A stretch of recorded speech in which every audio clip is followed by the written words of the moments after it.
Good morning, નમસ્કાર. કેમ છો બધા વિદ્યાર્થી મિત્રો? મજામાં? ઓકે. જો આપણે છેલ્લા લેક્ચરમાં સિગ્મા બંધ, પાઈ બંધ કઈ રીતે ગણવા, પછી દરેક કાર્બનનું સંકરણ કઈ રીતે નક્કી કરવું, પછી બીજું જોયું હતું કે એનો આકાર, આપણે આટલા વાત કરી હતી કે સંકરણ નક્કી કરવા માટે શું યાદ રાખવાનું? સિગ્મા બંધ. જો આ યાદ રાખજો કે જો sp3 સંકરણ હોય અથવા sp3 સંકરણ ક્યારે થાય, કેટલા સિગ્મા બંધ હોવા જોઈએ? 4. sp2 સંકરણ 3 સિગ્મા બંધ અને sp સંકરણ 2 સિગ્મા બંધ. એટલે કે સિગ્મા બંધ તમારે જે તે કાર્બનના ગણી લેવાના. સિગ્મા બંધ ઉપરથી તમે સંકરણ નક્કી કરી શકો. જે તે કાર્બનના 4 સિગ્મા બંધ થાય તો એનું સંકરણ sp3 સંકરણ થાય. પછી 3 સિગ્મા બંધ હોય તો sp2 સંકરણ અને 2 સિગ્મા હોય તો sp સંકરણ થશે. અને એનો આકાર પણ જોયો તો, જો sp3 સંકરણ હોય તો એનો આકાર કેવો હશે? સમચતુષ્ફલકીય. કેવો આકાર હોય? સમચતુષ્ફલકીય. sp2 સંકરણ હોય તો એનો આકાર સમતલીય ત્રિકોણ આકાર હોય. અને sp સંકરણ થતું હોય તો જે તે અણુનો આકાર કેવો હશે? રેખીય આકાર હશે. હવે આગળનો ટોપિક જોઈએ સંકરણ અને સંકૃત કક્ષકો એટલે શું. જો આ તમારા માટે થોડુંક નવું લાગશે, એનું કારણ શું છે? કારણ કે આની બધી જ માહિતી, વધારે આખી માહિતી ચોથા ચેપ્ટરમાં આવે, પણ છતાંય આપણે 10મામાં થોડુંક આવતું. સંકરણ એટલે શું, સંકૃત કક્ષક એટલે શું, મિથેન અણુનો આકારની બધું આવતું, એટલા માટે થોડુંક અહીંયા સમજાવી દઉં. જો ટેક્સ્ટબુકમાં આપણે વ્યવસ્થિત નથી આપેલું, ચોથા ચેપ્ટરમાં તમારે વ્યવસ્થિત આવશે. અત્યારે આ થોડુંક જરૂરી છે એટલા માટે સમજાવી દઉં. સંકરણ એટલે શું, સંકૃત કક્ષક એટલે શું, પછી કઈ રીતે પાઈ બંધ બને, કઈ રીતે સિગ્મા બંધ બને, એટલું આપણે જોઈએ. હવે છેલ્લા લેક્ચરમાં આપણે શું જોયું હતું? સંકરણ એટલે શું અને ઉત્પન્ન થતી સંકૃત કક્ષક વિશે માહિતી આપી હતી. તો સંકરણ એટલે શું છે? તો કે જ્યારે એક જ પરમાણુની જુદી જુદી કક્ષક વચ્ચે ઉર્જાનો તફાવત ઓછો હોય ત્યારે બે કે તેથી વધારે કક્ષકોનું સંમિશ્રણ થઈ સમાન આકાર, સમાન ઉર્જાવાળી તેટલી જ સંખ્યાની કક્ષકો ઉત્પન્ન થાય. આ ઘટનાને સંકરણ કહેવાય. અને ઉત્પન્ન થતી કક્ષકોને સંકૃત કક્ષક કહેવામાં આવે. વ્યાખ્યા આપણે જોઈ હતી. એનું ઉદાહરણ ભેળ. જો ભેળ એટલે એક પ્રકારનું શું છે? સંકરણ જ છે કે તમે જેટલી વસ્તુ, સેવ, ચવાણું, ડુંગળી, ટમેટા, આ જેટલી વસ્તુ તમે ભેગી કરો એટલી જ ભેળ બને. પછી જે બને એને શું કહેવામાં આવે? ભેળ તરીકે જ ઓળખાય. પછી એને અલગ ન કરી શકો કે આ મમરા, આ સેવ, આ ચવાણું, એ પછી ભેળ તરીકે જ ઓળખાય. એવી જ કાંઈક સંકરણ અને સંકૃત કક્ષક વિશે જ માહિતી છે. હવે આપણે એમાં જોયું હતું કે એ રિવાઇઝ કરાવી દઉં કે કાર્બનની ઉત્તેજિત અવસ્થાની ઇલેક્ટ્રોન રચના. કાર્બનની ઉત્તેજિત અવસ્થાની ઇલેક્ટ્રોન રચના શું થશે? કાર્બનનો પરમાણુ ક્રમાંક 6, એની બાહ્યતમ સંયોજકતા કક્ષકની ઇલેક્ટ્રોન રચના શું થશે? તો કે 2s1 2px1 2py1 2pz1. આ ઉત્તેજિત અવસ્થાની ઇલેક્ટ્રોન રચના. એટલે એનો મતલબ એક 2sમાં એક ઇલેક્ટ્રોન, એક 2pxમાં એક ઇલેક્ટ્રોન, 2pyમાં એક ઇલેક્ટ્રોન અને 2pzમાં એક ઇલેક્ટ્રોન. એટલે કે કાર્બનની આ ઉત્તેજિત અવસ્થાની તમે ઇલેક્ટ્રોન રચના જો 2s1 2px 2py અને 2pz. એટલે સંકરણ માટે તમારી પાસે કુલ 4 કક્ષક છે. એક s પ્રકારની અને 3 p પ્રકારની, px py અને pz. એટલે ટોટલ તમારી પાસે કાર્બનની સંકરણ માટે 4 કક્ષકો. એટલે આપણે કહેતા કાર્બનની ચતુર સંયોજકતા, 4 સંયોજકતા. એનું કારણ છે કે કાર્બન પાસે 4 ઇલેક્ટ્રોન જુદી જુદી કક્ષકમાં, એક s કક્ષકમાં, 3 p કક્ષકમાં. પછી આપણે અગાઉ કીધું હતું કે એનો આકાર, જો જ્યારે એસ કક્ષકનો આકાર કેવો હોય, એસ કક્ષકનો આકાર તો કે ગોળ હોય. કેવો આકાર હોય? ગોળ હોય. પી કક્ષકનો આકાર કેવો હોય? ડમ્બેલ આકાર હોય. આમ અથવા આમ તમે ઊભું દર્શાવી શકો. પી કયો આકાર કહેવાય? ડમ્બેલ. કેવો આકાર હોય? ડમ્બેલ આકાર. આ બે યાદ રાખજો. એસ કક્ષકનો આકાર ગોળ હોય, એમાં એક ઇલેક્ટ્રોન હોય. પીએક્સ બાયનો આકાર ડમ્બેલ હોય, એટલે આમ અથવા આમ ગમે તેમ ઊભું અથવા આડું દર્શાવી શકો, એમાં એક ઇલેક્ટ્રોન હોય. પછી એવું નહીં સમજવાનું કે અહીંયા એક ઇલેક્ટ્રોન, અહીંયા આખો એવો આકાર જ એવો હોય, ડમરું જેવો આકાર, એટલે એમાં ઇલેક્ટ્રોન એક જ સમાય, પીએક્સ પીવાય ને પીઝેડ. હવે જોઈએ સંકરણ. હવે તમને કોઈ એવું કહે કે sp3 સંકરણ, હવે એનો મતલબ તમે જોવો એટલે તરત જ તમને ખબર પડી જશે. અહીંયા નામ ઉપરથી sp3 એટલે કેટલી કક્ષકોનું કુલ મિશ્રણ થાય? આપણી પાસે કુલ 4 કક્ષક જ છે, યાદ રાખજો. કાર્બન માટે કુલ 4 કક્ષક જ છે. એક એસ પ્રકારની, એક પીએક્સ, પીવાય અને પીઝેડ, એટલે એક એસ અને 3 પી પ્રકારની જ છે. હવે sp3 સંકરણ થાય એટલે કેટલી કક્ષકોનું મિશ્રણ થાય? તો તમને નામ ઉપરથી ખબર પડી જશે. sp3 એટલે એક એસ હોય અને પી કેટલી હોય? ઉપર લખ્યું સંખ્યા દર્શાવે, કેટલી પી કક્ષક હોય એની સંખ્યા દર્શાવે. p3 એટલે p3 હશે, તો આપણી પાસે પી ટોટલ 3 જ છે. 2px 2py અને 2pz, એટલે કુલ 4 કક્ષકનું મિશ્રણ થાય, એક એસ નું અને 3 પી કક્ષકનું. હવે તમને એમ કહે કે sp2 સંકરણ, હવે આમાં કેટલી કક્ષકનું મિશ્રણ થશે એ કયો જોઈએ? યસ, એક એસ કક્ષક અને p2, ટોટલ p3 હે, px py ને pz, એમાંથી 2 પી ભાગ લઈએ. એ પી કઈ ગણવી? કારણ કે 3 હોય તો કોઈ py લઈએ, કોઈ pz લઈએ નહીં, તમારે ક્રમમાં જ લેવાની. પહેલા કયું આવે? px અને બીજી 2py, ક્રમમાં જ લેવી. આ ખાસ ધ્યાન રાખજો. એનો મતલબ sp2 સંકરણ થાય, એક એસ પ્રકારની અને 2 પી પ્રકારની કક્ષકનું મિશ્રણ થાય. તો અહીંયા શું થશે આમાં? તો કે pz સંકરણમાં ભાગ લેતી નથી. sp2 ઉપરનામાં sp3 માં શું થતું? ત્રણેય કક્ષક સંકરણમાં ભાગ લે. અહીંયા માત્ર p2 કીધું એટલે px અને py ક્રમમાં જ લેતું જવાનું. px py pz ભાગ લે નહીં. હવે તમને એવું કહે કે sp સંકરણ, sp સંકરણમાં શું થશે? નામ ઉપરથી તમને તરત જ આઈડિયો આવી જાય. એક એસ અને એક પી. એક એસ પી કઈ લેવાની? ક્રમમાં જ પહેલા આવતી હોય px, એટલે 2 કક્ષકનું સંમિશ્રણ થાય. તો આમાં sp સંકરણ થાય ત્યારે કઈ 2 કક્ષકો ભાગ નહીં લે એ કયો જોઈ? px ભાગ લે તો કઈ વધે?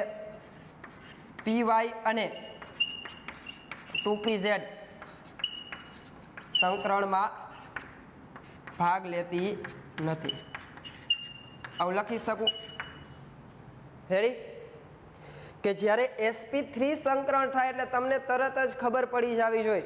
sp3 સંકરણ થાય એટલે કેટલી કક્ષક ભેગી થાય? એક એસ અને 3 પી. ટોટલ કેટલી કક્ષક ઉત્પન્ન થાય? હવે કયો જોઈએ? જો આપણે સંકરણની વ્યાખ્યા જ એ કીધી હતી કે જ્યારે એક જ પરમાણુ, એટલે આપણે કાર્બન ધારી લ્યો. જો હવે વ્યાખ્યા આવે આના ઉદાહરણ સાથે સમજો.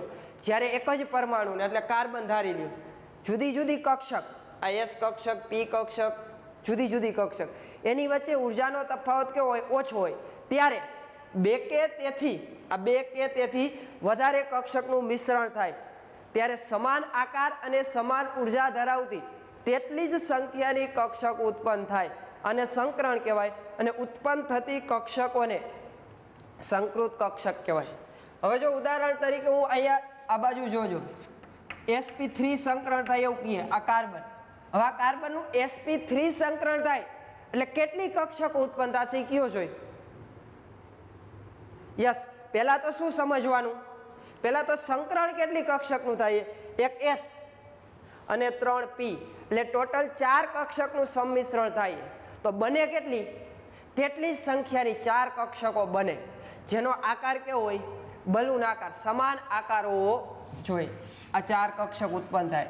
એ 2 3 અને આ 4 આ બલૂન આકારની કક્ષક જો જ્યારે સંકરણ થાય પછી બધાયનો આકાર કેવો થઈ જાય સમાન આકાર થઈ જાય પહેલા અલગ અલગ આકાર હતો એસ કક્ષકનો આકાર તો કે ગોળ હતો px py pz ડમ્બેલ હતો પણ જ્યારે સંમિશ્રણ થાય ત્યારે બધી કક્ષકનો આકાર કેવો થઈ જાય એક સમાન થઈ જાય પછી તમે આમે અલગ ન કરી શકો કે એસ કઈ હશે px કઈ હશે py કઈ હશે pz કઈ હશે પછી અલગ કરી શકો નહીં અને જે ઉત્પન્ન થતી કક્ષકો એ કયા નામથી ઓળખાય સંકૃત કક્ષકો જ કહેવાય તો આ ચારેય કેવી કહેવાય સંકૃત કક્ષક હવે દરેકમાં ઇલેક્ટ્રોન કેટલા હશે એ કયો જોઈએ યસ એક એક ઇલેક્ટ્રોન જોઈએ કારણ કે જો એસમાં એક ઇલેક્ટ્રોન હતો પીએક્સમાં એક છે પીવાય એકમાં પીઝેડ ચારેય ભેગું કરો તો 4 ઇલેક્ટ્રોન થાય તો ચારેયમાં કેટલા ઇલેક્ટ્રોન હશે એક ઇલેક્ટ્રોન હશે તો આ ચારેય કક્ષકોને sp3 સંકૃત કક્ષક કહેવાય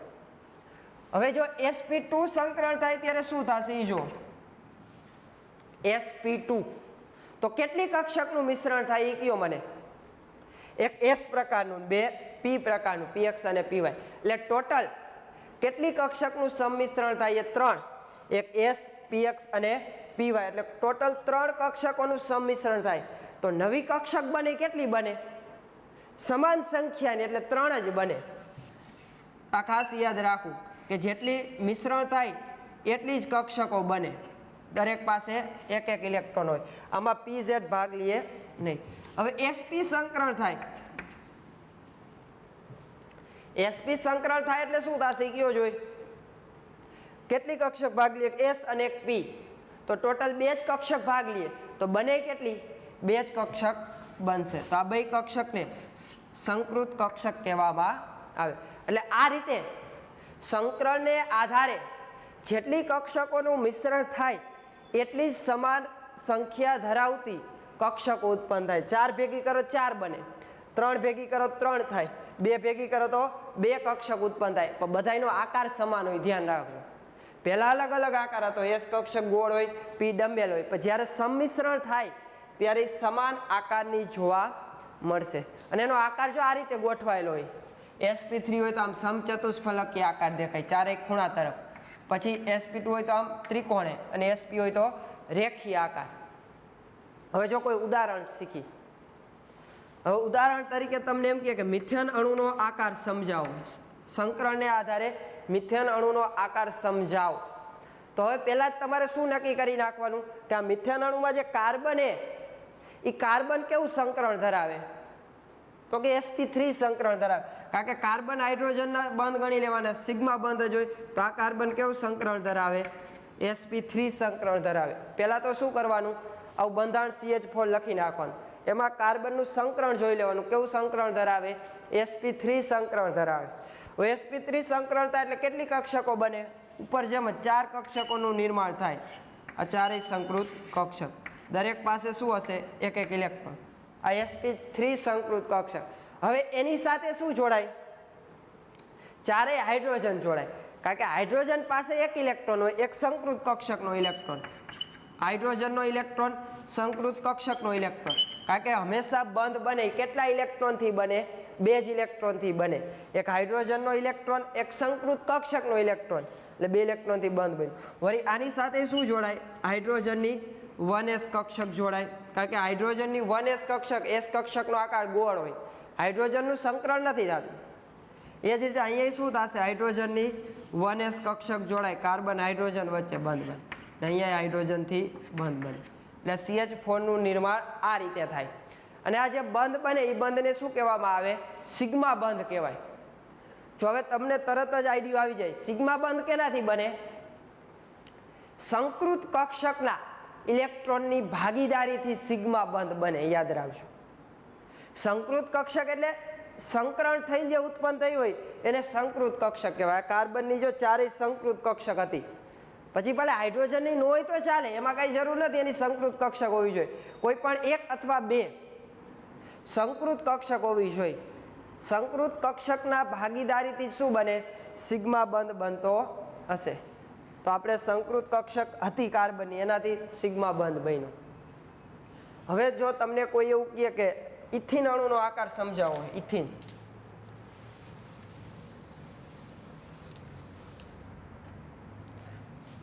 જો આ ખાસ શીખજો, ખાલી આકાર સમજાવું. CH2 દ્વિબંધ CH2. હવે ઇથિન અણુનો આકાર કઈ રીતે બને? આની જેમ બનતો એ જ રીતે ઇથિન અણુનો મને કયો જોઈએ કઈ રીતે નિર્માણ થશે સંકરણને આધારે. તો પહેલા શું કરવાનું? બાયકાર્બનનું સંકરણ નક્કી કરી નાખવાનું. બાયકાર્બનનું સંકરણ કેવું થશે એ કયો જોઈએ? આ કાર્બનનું સંકરણ કેવું થાય? કેવું થશે? sp2. જો કારણ કે બે હાઇડ્રોજન અને એક આ દ્વિબંધમાં એક સિગ્મા અને એક પાઈ હોય. દ્વિબંધમાં શું હોય? એક સિગ્મા અને એક પાઈ. આપણે સિગ્મા બંધ જ ગણવાનો. તો બે હાઇડ્રોજન અને એક દ્વિબંધમાં 3, તો sp2. આ કાર્બનનું કેવું સંકરણ થશે? sp2. એટલે બંને કાર્બનનું સંકરણ કેવું થશે? sp2 સંકરણ થશે. તો આ કાર્બન હવે sp2 સંકરણ થાય એટલે કેટલી કક્ષકો ભેગી થઈ કયો જોઈએ મને? કેટલી થશે? 3 કક્ષક. એક S પ્રકારની અને 2 P પ્રકારની. જો આમાં ધ્યાન રાખજો, PZ ભાગ લેતી નથી. સંકરણ 3 જ થાય. એક S પ્રકારની અને 2 P પ્રકારની. તો 3 કક્ષક. આ એક S 2 P એટલે 3 કક્ષકનું સંમિશ્રણ થાય. તો સમાન આકાર અને સમાન ઉર્જા ધરાવતી 3 કક્ષક ઉત્પન્ન થાય. હવે એ જ રીતે આ કાર્બનનું સંકરણ એ કેવું થાય? sp2. એટલે 3 કક્ષક ભેગી થાય તો સમાન આકાર અને સમાન ઉર્જા ધરાવતી કેટલી કક્ષકો ભેગી થશે? 3 કક્ષક ઉત્પન્ન થાય. એટલે આ સંકૃત કક્ષક કહેવાય. હવે આમાં શું થશે? કારણ કે કોઈ પણ બંધ બને એ કેટલા ઇલેક્ટ્રોનથી બને? 2 જ ઇલેક્ટ્રોનથી બને. તો આમાંની એક કાર્બનની સંકૃત કક્ષકનો ઇલેક્ટ્રોન અને એક આનો ઇલેક્ટ્રોન બેયની ભાગીદારી થશે. શું થશે? બેયની ભાગીદારી. એટલે કાર્બન કાર્બન વચ્ચે બંધ બને. જે બંધને શું કહેવાય? સિગ્મા બંધ કહેવાય. જો સિગ્મા બંધની વ્યાખ્યા જેવી હોય કે સંકૃત કક્ષકના ઇલેક્ટ્રોનની ભાગીદારીથી બંધ બને. તો અહીંયા જો સંકૃત કક્ષકનો ઇલેક્ટ્રોન હતો, પછી બે હોય તોય ચાલે ને એક હોય તોય ચાલે, પણ અહીંયા બે સંકૃત કક્ષકના ઇલેક્ટ્રોન વચ્ચે બંધ બને. જે બંધને સિગ્મા બંધ કહેવાય. એટલે કાર્બન કાર્બન વચ્ચેની એક એક કક્ષક ક્યાં વપરાઈ ગઈ? કાર્બન કાર્બન વચ્ચે બંધ બનાવવા વપરાઈ ગઈ. હવે આ કાર્બનની બે સંકૃત કક્ષક સાથે શું જોડાય?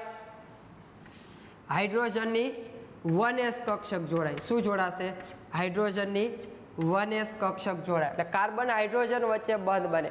જેને શું કહેવાય? સિગ્મા બંધ જ કહેવાય. જો ધ્યાન રાખજો, કયા બંધ કહેવાય? સિગ્મા બંધ. કારણ કે સંકૃત કક્ષકના ઇલેક્ટ્રોનની ભાગીદારીથી બંધ બને. એ જ રીતે આ કાર્બન સાથે શું જોડાય? બે હાઇડ્રોજન જોડાય અને એના વચ્ચે શું બનશે? સિગ્મા બંધ બને. એટલે ટોટલ સિગ્મા બંધ બની ગયા 5. કારણ કે સંકૃત કક્ષકના ઇલેક્ટ્રોનની ભાગીદારીથી જે બંધ બને એને સિગ્મા બંધ કહેવાય. કારણ કે આ સંકરણ થઈને જ ઉત્પન્ન થઈ ને કક્ષક, એટલે સિગ્મા બંધ બની ગયા. ઉપર તો આપણે એવું જોયું કે એમાં તો પાઈ બંધ આવી, વચ્ચે દ્વિબંધ. હાલો હાઇડ્રોજન તો બધા જોડી દીધા. હવે દ્વિબંધ ક્યાંથી બન્યું? આમાં તો નથી બન્યું હજી. હા, અગત્યનું હવે કે આપણે સંકરણ sp2 થયું તો એક કક્ષક બાકી હશે. કઈ કક્ષક બાકી હોય? જો અહીંયા sp2 સંકરણ થાય તો કઈ કક્ષક બાકી હોય? મને કયો જોઈએ? pz કક્ષક બાકી હશે. આ ખાસ અગત્યનું. કાર્બનનું sp2 સંકરણ થયું તો એક s પ્રકારની અને એક px py 3 કક્ષક ભેગી થઈ ગઈ, પણ એક કાર્બનની pz કક્ષક વધી હશે. pz કક્ષકનો આકાર કેવો હોય? જો એનો બલૂન આકાર નહીં હોય, ફુગા જેવો આકાર એનો હશે નહીં. ફુગા જેવો આકાર કોનો હોય? જે સંકરણમાં ભાગ લીધો હોય અને ઉત્પન્ન થતી કક્ષકો સંકૃત કક્ષક એનો જ આકાર બલૂન હોય. પણ અહીંયા pz તો ભાગ લેતી નથી, તો pz નો આકાર કેવો હોય? મૂળ આકાર ડમ્બેલ જ હોય. તો આ કાર્બન પાસે એક કક્ષક વધી હોય, કઈ? pz, જેનો આકાર ડમ્બેલ હોય. આમાં ટોટલ ઇલેક્ટ્રોન કેટલા હોય? એક જ હોય. આ કાર્બન ટોટલ એક જ ઇલેક્ટ્રોન હશે. હવે એ જ રીતે અહીંયા જો આ કાર્બન પાસે શું વધ્યું હોય? દરેક કાર્બન પાસે વધ્યું હોય. કારણ કે કુલ કાર્બન પાસે 4 કક્ષક હતી. આ કાર્બનની વાત કરી તો આ કાર્બનની 4 કક્ષકો, એમાં s px py આ 3 ભાગ લઈએ તો pz વધ્યું હોય, એમાં એક ઇલેક્ટ્રોન ઉપર ડોટ વડે દર્શાવ્યું. હવે એ જ રીતે આ કાર્બનની વાત કરો તો આ કાર્બનમાં 3 જ સંકરણમાં ભાગ લઈએ, s px py, તો એની પાસે શું વધ્યું હોય? pz વધ્યું હોય કે જેનો આકાર કેવો હોય? ડમ્બેલ આકાર હશે. જો એ કેમ ડમ્બેલ દર્શાવ્યો હોય, એને કેમ બલૂન આકારે ન દર્શાવ્યો એ ખબર હોવી જોઈએ. કારણ કે જે સંકરણમાં ભાગ લેતી હોય અને સંકરણ થઈને જે કક્ષકો ઉત્પન્ન થાય એનો જ આકાર બલૂન આકાર હોય, બાકી પીઝેડ તો ભાગ નથી લેતી, તો એનો આકાર મૂળ ડંબેલ હોય એ જ દર્શાવ્યો. એટલે ટોટલ આમાં એક ઇલેક્ટ્રોન હોય. એવું નહીં સમજવાનું કે ઉપર એક નીચે એક, ઉપર એક નીચે, એમ નહીં. એ આખી કક્ષકનો જ આકાર એક છે. એટલે એમાં એક ઇલેક્ટ્રોન, આમાં એક ઇલેક્ટ્રોન. હવે બે ઇલેક્ટ્રોનની ભાગીદારીથી આનો એક ઇલેક્ટ્રોન અને એક આનો ઇલેક્ટ્રોન, બે ઇલેક્ટ્રોનની ભાગીદારીથી શું બનશે? કારણ કે બે ઇલેક્ટ્રોન હોય તો એનાથી શું બને? બંધ બને. તો આનાથી શું બનશે? નવો બંધ. એક તો બંધ હતો જ. આ બે કક્ષક, આ જે PZ કક્ષક છે, બેમાં એક એક ઇલેક્ટ્રોન, તો બેની ભાગીદારીથી શું બને? નવો બંધ બને. જી બંધને શું કહેવામાં આવે? પાઈ બંધ કહેવાય. એટલે હવે તમને તરત જ આઈડિયા આવી ગયો હશે, સિગ્મા બંધ અને પાઈ બંધ કોને કહેવાય. એમ અલગ ન કરી શકો, દેખાય નહીં અલગ. આ બે બંધ દર્શાવ્યું તો દેખાતો નથી કયો સિગ્મા ને કયો પાઈ, બે હરખા જ લાગે. હકીકતમાં એની વ્યાખ્યા શું છે? તો સિગ્મા બંધ કેનાથી બને? સંકૃત કક્ષકના ઇલેક્ટ્રોનની ભાગીદારીથી બને. જ્યારે પાઈ બંધ કેનાથી બને? તો કે જે સંકરણમાં ભાગ નથી લેતી એવી કક્ષકના ઇલેક્ટ્રોનની ભાગીદારીથી બંધ બને. એટલે સિગ્મા બંધ, પાઈ બંધ, ગમે તે બંધ હોય તો તમે જુઓ તો બે જ ઇલેક્ટ્રોનની ભાગીદારીથી બંધ બને, પણ એની રીત અલગ અલગ હોય. સિગ્મા બંધ કેનાથી બને? સંકૃત કક્ષકના ઇલેક્ટ્રોનની ભાગીદારીથી. જ્યારે આ પાઈ બંધ, નવો બંધ બન્યો, એ કેનાથી બન્યો? જે સંકરણમાં ભાગ નથી લેતી એવા કક્ષકના ઇલેક્ટ્રોનની ભાગીદારીથી બંધ બન્યો. એટલે આ રીતે ઇથિન અણુનો આકાર સમજાવી શકાય. એ જ રીતે ઇથાઇન અણુનો આકાર તમારે સમજવો હોય તો જો ઝડપથી અહીંયા સમજાવી દઉં. ઇથાઇન અણુનો આકાર કઈ રીતે સમજી શકો? જો આ તો સમજાઈ ગયું. જો આ જ રીતે હવે તમારે ઇથાઇન અણુનો આકાર શીખવો હોય, CH ટ્રિપલ બંધ CH. હવે આનો આકાર આ જ રીતે શીખવું હોય તો આવડી જાય. કઈ રીતે? તો કે પહેલા બે કાર્બનનું સંકરણ નક્કી કરી લ્યો. આ કાર્બનનું સંકરણ કેવું થાય? sp. આનું કેવું થશે? sp જ થાય. કારણ કે આના સિગ્મા બંધ બે જ થશે, એક હાઇડ્રોજનનો ને ટ્રિપલ બંધ હોય તો ટ્રિપલ બંધમાં કેટલા સિગ્મા બંધ હોય? એક સિગ્મા ને બે પાઈ. જો આપણે પહેલા જ કીધું હતું, દ્વિબંધ હોય તો એમાં એક સિગ્મા એક પાઈ હોય, ટ્રિપલ બંધ હોય તો એમાં એક સિગ્મા ને બે પાઈ હોય. તો બેનું sp સંકરણ થયું. હવે આ કાર્બનનું sp સંકરણ થાય તો એમાં કઈ કક્ષક ભાગ લીધો? નીચે એક s અને એક px. તો બે જ કક્ષકનું મિશ્રણ થાય તો કેટલી કક્ષક બને? તો બે જ કક્ષક ઉત્પન્ન થાય. તો આ કાર્બનની બે કક્ષક ઉત્પન્ન થઈ, જેને sp સંકૃત કક્ષક કહેવાય. હવે એ જ રીતે આ કાર્બનનું sp સંકરણ થાય તો એની બે કક્ષકો જ ઉત્પન્ન થશે. તો બેની બે સંકૃત કક્ષક. હવે શું થશે કે એક એક સંકૃત કક્ષક બંધ બનાવવામાં ભાગ લેશે. તો કાર્બન કાર્બન વચ્ચે બંધ બન્યો, જે બંધને સિગ્મા બંધ કહેવાય. બાકીની આ એક સાથે શું જોડાશે? હાઇડ્રોજન જોડાય તો કાર્બન હાઇડ્રોજન વચ્ચે બંધ બનશે. હવે આ કાર્બન પાસે બે કક્ષક વધી હશે. કઈ બે કક્ષક વધી હોય? જે સંકરણમાં ભાગ નથી લેતી એવી બે કક્ષક, py અને pz. જો આમાં sp સંકરણ થયું એટલે બે જ કક્ષકે ભાગ લીધો હોય, એક s પ્રકારની અને એક px પ્રકારની, તો બે વધી હોય, px અને py. તો એનો આકાર કેવો હોય? ડમ્બેલ જ છે, તો હું દર્શાવી દઉં. આ px, px તો ભાગ લ્યા, py નાના ઉપરથી એક આમ pz દર્શાવી દઉં. રેડી? આ pz દર્શાવી દીધું. એટલે py ને pz જે સંકરણમાં ભાગ નથી લેતી એનો આકાર તો મૂળ આકાર ડમ્બેલ જ હોય. હવે એ જ રીતે આ કાર્બન પાસે બે વૈધી હોય, આનું sp સંકરણ થાય તો એક s અને p બે ભેગી થઈ ગઈ હોય, બે વૈધી હોય. આ py ને એવો ડમ્બેલ આકાર pz નો દર્શાવી દઉં. આમાં એક ઇલેક્ટ્રોન, આમાં ઇલેક્ટ્રોન, આવું તો દર્શાવી શકું. હવે જો નિર્માણ કઈ રીતે થાય એ મને કહો.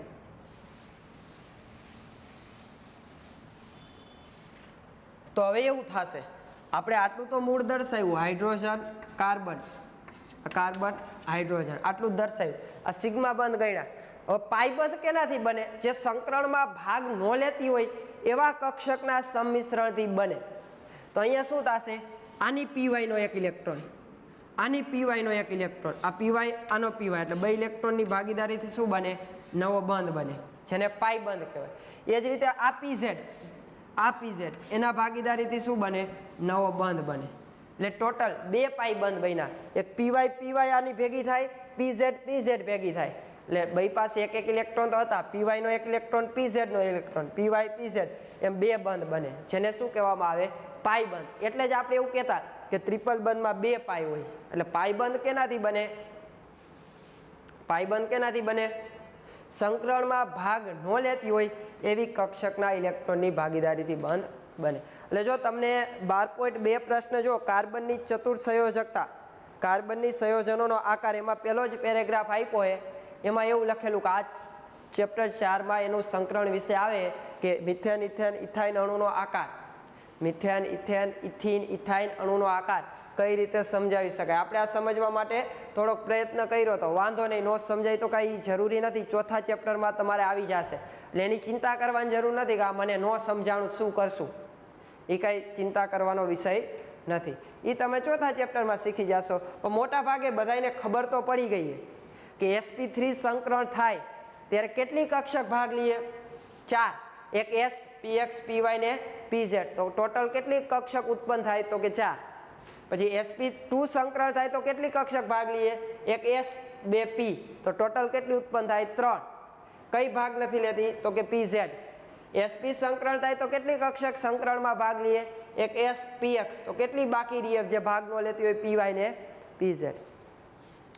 હવે તમને એવું કહીએ, જો એમાં હવેનો નીચેનો પેરેગ્રાફ એવો આપેલો કે sp3 સંકરણમાં s લાક્ષણિકતા કેટલી હોય, p લાક્ષણિકતા કેટલી હોય, અથવા લાક્ષણિકતા એટલે હિસ્સો અથવા ભાગીદારી. હવે જો હું અહીંયા આટલું ને આટલું આ બાજુમાં ફરીથી લખું, આ બધું ભૂસી નાખું,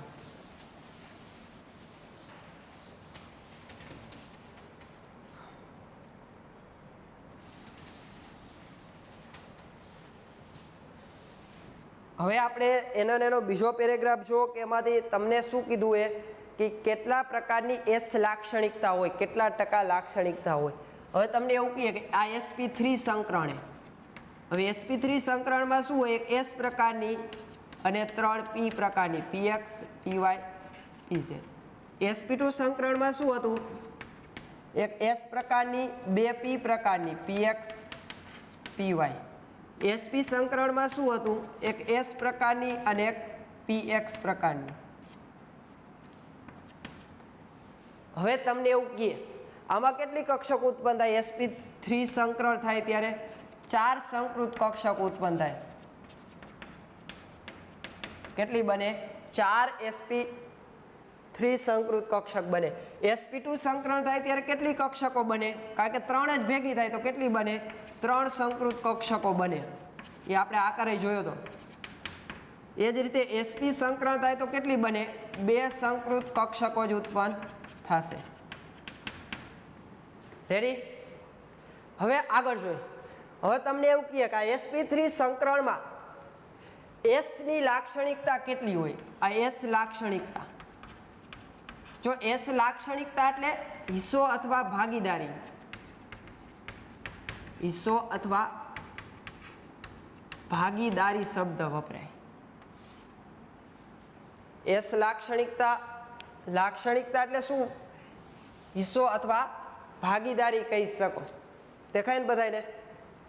હવે જો તમને એવું કહે કે sp3 માં કુલ 4 બને તો s નો હિસ્સો કેટલો હોય ને p નો હિસ્સો કેટલો હોય? એ મને કયો જોઈએ? હિસ્સો અથવા લાક્ષણિકતા અથવા ભાગીદારી એવો અર્થ થાય.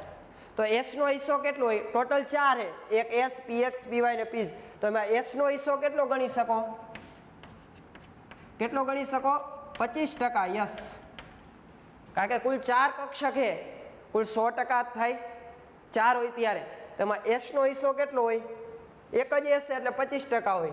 જ્યારે p નો હિસ્સો, p કક્ષકનો હિસ્સો કેટલો હોય? 75% હોય. સમજાય જાય આ રીતે? કારણ કે ટોટલ 100% હોય, કુલ 4 કક્ષક, તો 1નો ભાગ કેટલો હોય? 100 ભાગ્યા 4 કરો, કુલ 4 કક્ષક હોય તો 1નો ભાગ 25% થાય. p3 છે તો 25 તરી 75 થઈ ગયું. હવે sp2 માં મને કયો જોઈએ? s લાક્ષણિકતા કેટલી થાય અથવા s નો હિસ્સો કેટલો થાય? sp2 માં ટોટલ કેટલી છે? 3. 100 ભાગ્યા 3 કરો, કારણ કે 100% હોય એમાંથી 3 ભાગ પાડવાના, તો 33.33 આવે.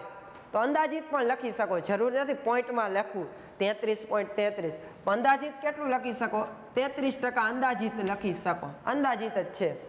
33.33% હિસ્સો હોય, તમે વ્યવસ્થિત કેલ્સીથી ગણતરી કરો તો 33.33 આવે.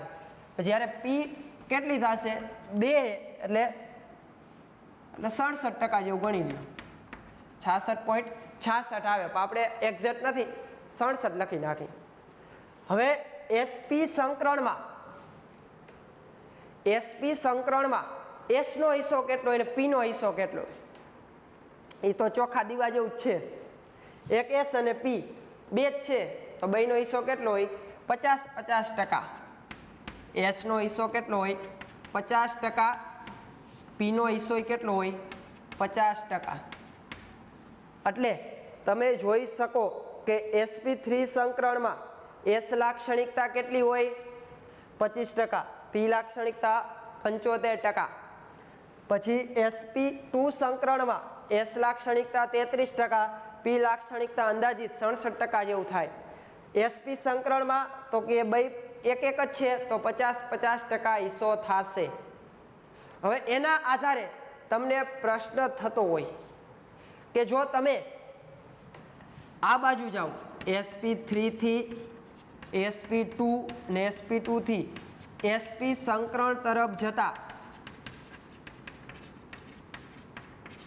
શું જોવા મળે? તમે sp3 થી sp2 ને sp તરફ આવો એમ એસ લાક્ષણિકતામાં શું થાય કયો જોઈએ? એસ લાક્ષણિકતામાં શું થાય? વધારો થાય. સમજાય કે નહીં?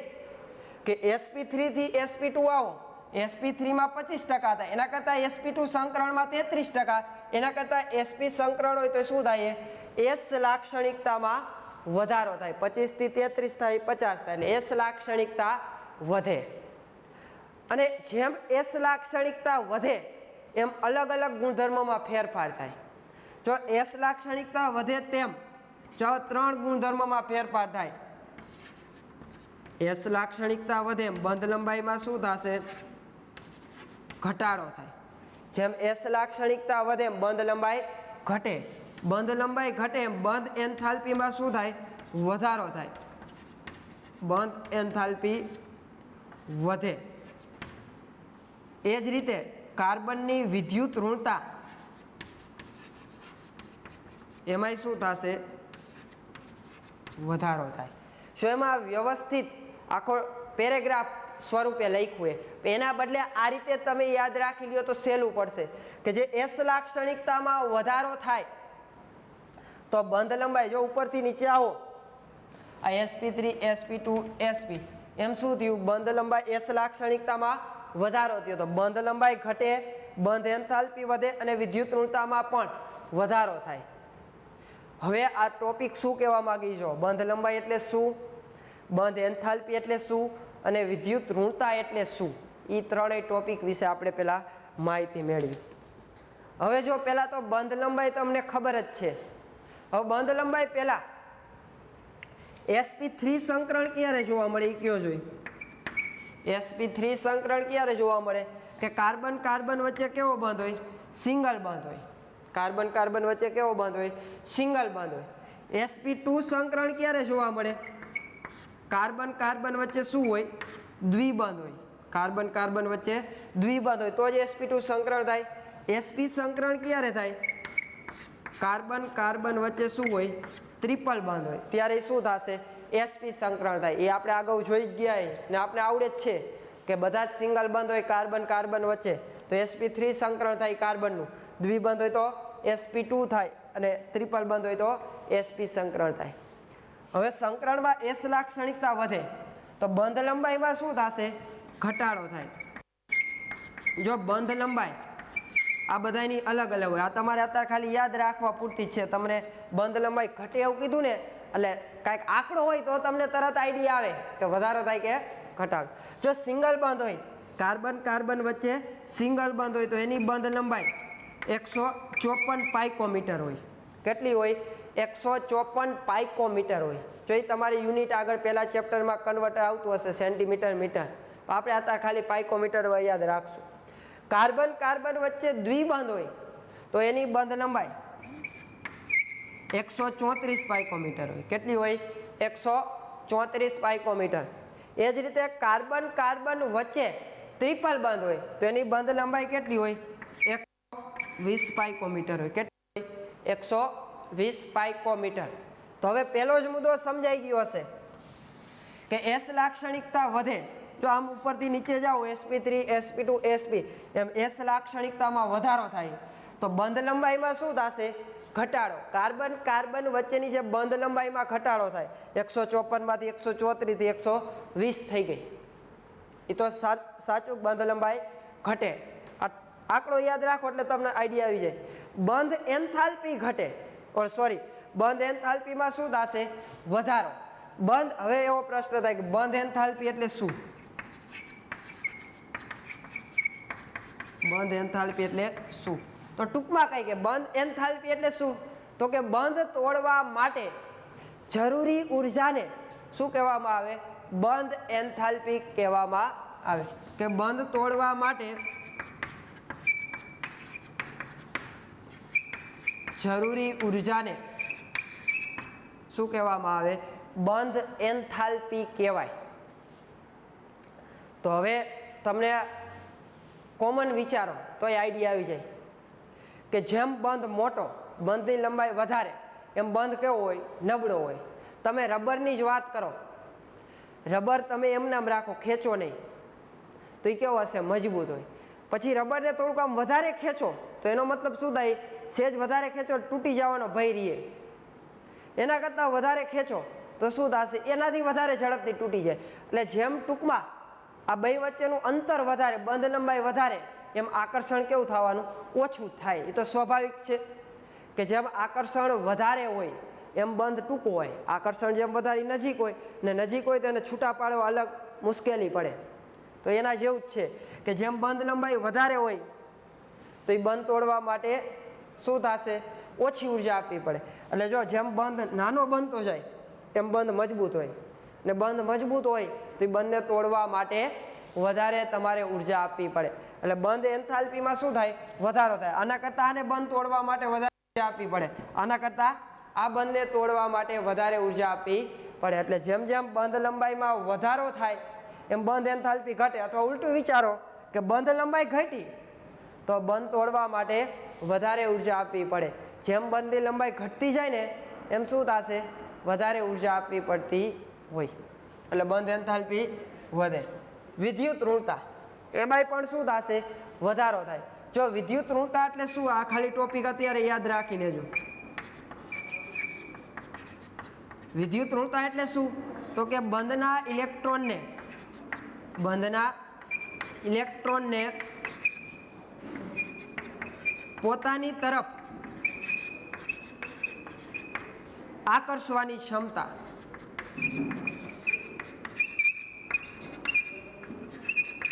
એને શું કહેવામાં આવે?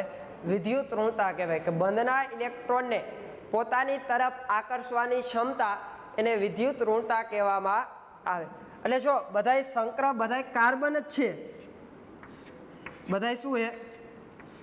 કાર્બન જ છે. હવે તમને એમ કે આમાં કયા કાર્બનની વિદ્યુત ઋણતા વધારે હશે? એ મને કયો જોઈએ. કયા કાર્બનની વિદ્યુત ઋણતા વધારે હોય? તો તરત જ આઈડિયા આવી જાય. જેનું sp સંકરણ થતું હોય એની વિદ્યુત ઋણતા કેવી હોય? વધારે હોય આના કરતાં. ઓકે, આ રીતે તમને આઈડિયા આવી જવા જોઈએ. જો એમાં લખેલું જ છે બધું પેરેગ્રાફ સ્વરૂપે લખ્યું હોય કે એસ લાક્ષણિકતા વધે એમ બંધ લંબાઈમાં ઘટાડો થાય, બંધ એન્થાલ્પીમાં વધારો થાય અને વિદ્યુત ઋણતામાં પણ વધારો થાય. પણ બધી મધ્યસ્થી કયું જોવા મળે? sp2. sp3 કરતાં બંધ લંબાઈ sp2 ની ઓછી હોય, sp કરતાં વધારે હોય. બંધ એન્થાલ્પી પણ sp3 કરતાં વધારે હોય, આના કરતાં ઓછી હોય. એટલે sp2 વચ્ચે જ છે. એટલે બધાય પરિબળ મધ્યસ્થી જોવા મળશે. જો આમાં ટૂંકા પ્રશ્ન તમને કેવા કેવા પ્રકારના પૂછાઈ શકે એ સમજાવી દો. જો ઉપરનું કાંઈ રાખતો નથી એ સમજાઈ ગયું. લાક્ષણિકતા, આ લાક્ષણિકતા તો સમજાઈ ગયું કે sp3 માં, આ sp2 માં ને આ. જો આમાંથી ટૂંકા પ્રશ્ન ઘણા બધા પૂછાઈ શકે, આમાંથી ઘણા બધા ટૂંકા પ્રશ્ન પૂછાઈ શકે. કેવા કેવા પ્રકારના પૂછાઈ શકે? તો જો તમને આવું આપ્યું હોય CH3 આ પહેલાં હું વિકલ્પ લખી નાખું. બી વિકલ્પ CH2 દ્વિબંધ CH2, સી વિકલ્પ CH ત્રિપલ બંધ CH અને ડી વિકલ્પ કહી શકાય નહીં. હવે તમને પ્રશ્ન હવે પૂછું કે એવું કહે કે નીચેનામાંથી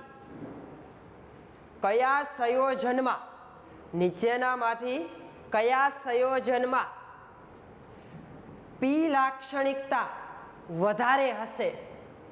નીચેનામાંથી કયા સંયોજનમાં પી લાક્ષણિકતા વધુ હોય? પી લાક્ષણિકતા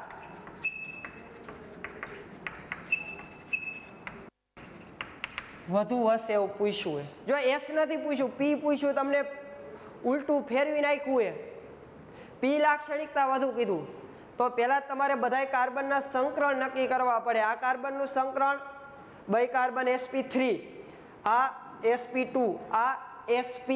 સંકરણ નક્કી થઈ ગયા પછી હવે જો એનો હિસ્સો જો તો સૌથી વધારે કેમાં હોય? જે કાર્બનનું sp3 સંકરણ થતું હોય એનો પી હિસ્સો વધારે હોય. તો આમાં sp3 સંકરણ કોનું થાય? તો જવાબ એ આવે. સમજાઈ જાય? Okay, good. હવે ઉલટું પૂછે કે નીચેનામાંથી એસ લાક્ષણિકતા વધુ હોય. શું પૂછ્યું એ? એસ લાક્ષણિકતા વધુ હોય તો કયો જવાબ આવે? કયો આવશે? જેનું sp સંકરણ થતું હોય એ એસ લાક્ષણિકતા વધારે હોય તો કયો જવાબ આવે? સી જવાબ આવે. અને કંઈ પણ કહી શકાય નહીં એવો જવાબ ન આવે. તમને ન ખબર પડતી હોય તો એનો મતલબ એવો ન થાય કે કંઈ પણ કહી શકાય નહીં, તો એ ખોટું પડે, કારણ કે ઉપરમાં તો તમે ચોખ્ખું જોઈ શકો. એટલે આ રીતે પ્રશ્ન પૂછાઈ શકે. એટલે એસ લાક્ષણિકતાને આધારે તમે નક્કી કરી શકો. અથવા એવું પૂછાય કે આમાંથી કયા કાર્બનની અથવા કયા સંયોજનમાં કયા કાર્બનની વિદ્યુત ઋણતા વધારે હોય? આ ત્રણેયમાં કાર્બન જ છે પણ છતાંય કહી શકો કે એબીસીમાં કયા સંયોજનની વિદ્યુત ઋણતા વધારે હોય, કયા કાર્બનમાં? તો કયું આવે? તો જેમ એસ લાક્ષણિકતા વધે એમ વિદ્યુત ઋણતામાં વધારો થાય, તો લાક્ષણિકતા વધે એમ વિદ્યુત ઋણતામાં શું થાય? વધારો થાય. તો આ જવાબ આવે. એટલે આ બધા ટોપિક એકબીજાને લગતા હોય એના આધારે તમે નક્કી કરી શકો. એટલે જો એ પહેલો જ હજી આપણે કાર્બનની ચતુર્થ સંયોજકતા વાળો જ પ્રશ્ન આપણે હજી જોયો છે. એટલે પેરેગ્રાફ વાંચજો. આ એક ખાસ ગમે તેમ રફ પેજમાં લખી લેજો. રફ પેજમાં આવું લખી લેવું કે એસ લાક્ષણિકતામાં વધારો થાય, બંધ લંબાઈ ઘટે, બંધ એન્થાલ્પી વધે, વિદ્યુત ઋણતામાં વધારો થાય. બંધ એન્થાલ્પીમાં આપણે એક્ઝામ્પલ આપ્યું કે આટલી લંબાઈ હોય એટલે આંકડો આપ્યો એટલે તરત જ તમને આઈડિયા આવી જશે. બંધ એન્થાલ્પી, વિદ્યુત ઋણતા, એસ લાક્ષણિકતા આવી રીતે ટૂંકમાં લખી લેજો એક રફ પેજમાં. અહીંયા જે મેં બોર્ડ વર્ક કર્યું એ એક રફ પેજમાં લખી લેજો એટલે તમારે આખું વાંચવું પડે નહીં. ઓકે, આજે કાંઈ હોમવર્ક નથી આપતો, આટલું રફ પેજમાં આપ્યું પાકું કરી લ્યો, વાંચી લ્યો, ખાસ યાદ રાખજો. ઓકે, હવે આવતી વખતે આપણે પાયબંધની લાક્ષણિકતા જોશું. ઓકે, મીટિંગ હે.